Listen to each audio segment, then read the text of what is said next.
Now, one thing about kids, if you tell them something, you better make sure you're ready to do whatever you tell them, because they are definitely not letting it go. They don't care how much you reset the house, how tired you are, your feet hurt, you done cook dinner, you done wash clothes, you done fold the clothes, did laundry, and you trying to sit down and relax. All they remember is you said we was going to bake cookies, so you better get up and bake them cookies. Now, here I am in the kitchen after I done did a whole Sunday reset on a weekday. Now, here I am with this cookie mix that I got from BJ's. It actually came in a big box with 3 of them, and this is my first time making it. So I went on ahead and read the box instructions, and box instructions said for me to take 1 package of the cookie mix, add 2 eggs to it, a teaspoon of water, and 1 whole stick of room temperature butter. So I got all my ingredients prepared before I started. Went on ahead, got my bowl, added the cookie mix to it, added my 2 eggs, my teaspoon of water, and I went to start mixing it up. Now, I already told y'all what the ingredients was, but I already told y'all I was tired, so your girl forgot. So I'm sitting here mixing, and I'm like, something just ain't right. Should I add some more water? It didn't call for any milk. It didn't call for any oil. And I was just mixing away, trying to figure out what was missing, y'all.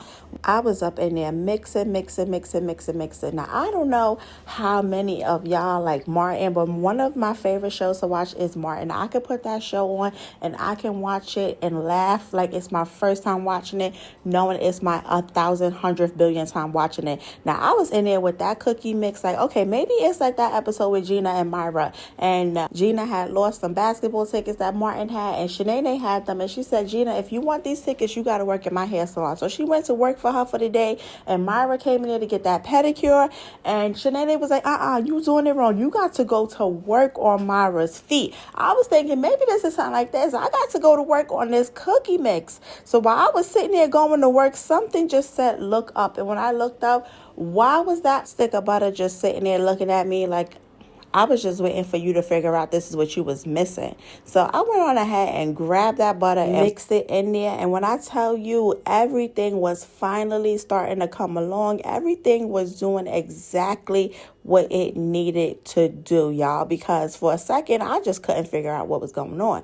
I keep telling y'all, I'm not a chef. I just be in the kitchen doing stuff. So after I got that butter in there, I mixed everything together. I went on ahead, got my hand in there. I got everything incorporated.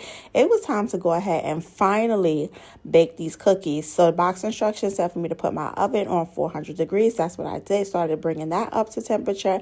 And then I went on ahead and got me some aluminum foil, and I got me some parchment paper as well. I'm going to go ahead and take the parchment paper. So what I seen on the internet was you're supposed to crunch up your parchment paper. That is what is going to help it lay flat. So that's exactly what I did. I went on ahead and crunched it up. I did spray a little bit of olive oil spray on top of it. Took my cookies, rolled them up into these little balls, put them on there. I put them in the oven for about 15 minutes. And once they came out of the oven, they looked just like this. And I was happy because they tasted absolutely delicious, and even more so happy because now these kids finally got these cookies, and this mama can go sit down and catch up on some much needed rest.